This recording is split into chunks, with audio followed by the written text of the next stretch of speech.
Hey, and welcome to All Things Podcasting, where we will be giving you an inside look at how to launch, grow, and manage a podcast. If you've been dreaming of starting a podcast but don't know where to start, or you have a podcast and you're looking for the best and most productive growth strategies, then this podcast is for you. Let's dive in. Hello, hope you're having an amazing day. Welcome back to All Things Podcasting, where we talk about all things podcasting. So today we're going to talk about one of the number one questions that I get asked by people, and I'm always getting questions about people's audio quality. They run into an issue and they can't figure out how to make things sound better. They can't figure out how to remove sections. I've had clients or potential clients reach out to me and say, the chit chat at the beginning of a guest episode, I want to cut that out and I just can't figure out how to do it. And that is totally okay. You know, sometimes we just need to stay in our zone of genius, and tech things can seem really overwhelming, or sometimes you're really good at certain aspects of tech, like you might be really good at email funnels, but the audio video aspect of things just really throws you for a loop. So today I'm going to tell you a few things that'll help you start with better audio quality and video quality so you don't have to do as much editing, and then also some resources that you can use to make things sound better on the back end after the episode has been recorded.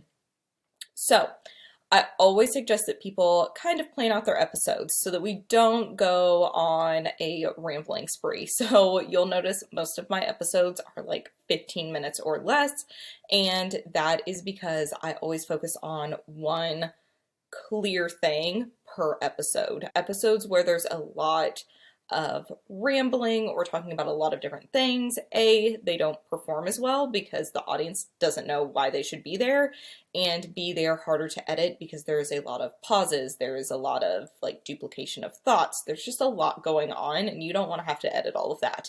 So try to do short, action-packed episodes. You also want to have your setup ready so that the audio quality is good to start off with. So like right now my mic is a little too far away. I should really like move it closer in here. So you want to have your mic close enough to you. You don't want to be like looking down at a piece of paper or anything like that, because that is going to cut out your audio quality and it's not going to sound good.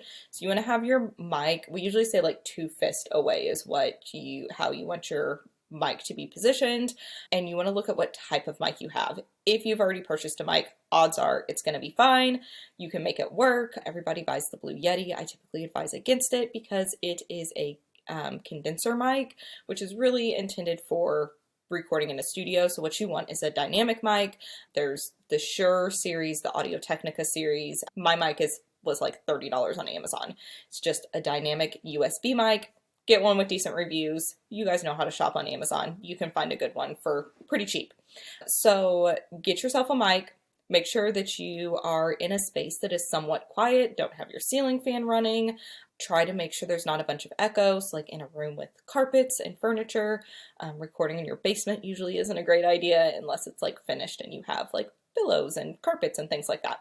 My basement is just concrete, so it would not sound good. So right now I'm in my dining room and that's okay. So you want to find a good space. You want to have a decent mic. For the video aspect, you want to have an external webcam. Usually right now I'm recording on a Mac, and so the video quality is actually pretty good. Any of the webcams that you can get online are going to be decent and it's going to work. It's going to be an improvement. My Dell computer, the camera on it is terrible, so I would not recommend using the internal camera in most cases. So that is kind of setting you up for success. Sometimes you're going to have things like I forgot to turn my notifications off, so I just had a Facebook message notification ding. And those things are nearly impossible to cut out on the back end without cutting out that whole phrase and kind of re-recording. So if something like that happens, if a garbage truck drives by or your neighbor starts mowing their lawn or your dog starts barking, you can always just stop. And you can use a keyword like bananas or say your name or say, oh, edit this out. And that way you can go in and search for the script, which I'll get to how you can do that in just a minute, but you can search for that word and then know that you need to edit that section out. It's really, really hard to make audio better than the original. It's difficult to take something that wasn't there and recreate it. There are some ways that you can do that, but it is a lot easier if you just have good audio quality to start off with. So always start with those things. And then the next thing that you can do is you can use a program called Descript, and it allows you to edit the audio, video, and transcript all in one go. I'm also recording in there right now, so that is also a good option to record your audio and video. So like I said, it does the transcript, so you're able to go through and just highlight sections and delete them. Just like you're editing a Google Doc, highlight it, delete it, and then it is gone from the transcript, the audio, and the video all in one go. So that's a really easy way for people to edit, especially when you're first getting started. Sometimes it will cut off a little bit extra, and so you will want to like pull up the sound wave at the bottom and make sure that you aren't cutting off part of your words. It also has a regenerate tool, which right now is in beta, so you may or may not have access to it, whether you've opted into the beta, but the regenerate tool allows you to take words that maybe you were facing away from your mic, or maybe your mic cut out, or your Wi-Fi, and so it will use your voice and it will recreate that word for you. On the note of your internet not being good, if you're recording through Zoom, make sure you're recording to your local computer and not to the cloud, because that will help your audio sound better because it's not relying on Wi-Fi. Okay, so that is Descript, and there is a link in the show notes for my affiliate link for Descript. It's super affordable. It does a lot of different things. We use it for all of our podcast, YouTube, transcripts, creating social assets, all of the things. It's a great, great resource. You can add all kinds of backgrounds and effects and change the formatting and add captions. Amazing tool.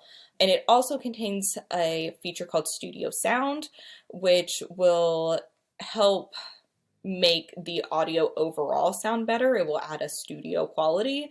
Sometimes I really like to use that depending on what the audio quality is like to start off with. If the audio quality is not very good at all to start off with, the studio sound will make it sound worse sometimes because it's trying to force it to sound better and it's just not working. So in those cases, I like to use auphonic.com, and it is a free tool up to a certain amount of uploads per month, I believe. So if you have like a background noise or there's buzzing or something like that in the background that you weren't aware of while you were recording and you notice it after the fact, try running it through Auphonic and see if that helps. A lot of times it will make the audio sound a lot better. So those are my quick tips for having good audio quality. And again, you can get that affiliate link for Descript in the show notes, and I will link up Auphonic as well. If you guys have any questions about recording, audio, video, editing, any of those things, you know where to find me on Facebook through the DMs.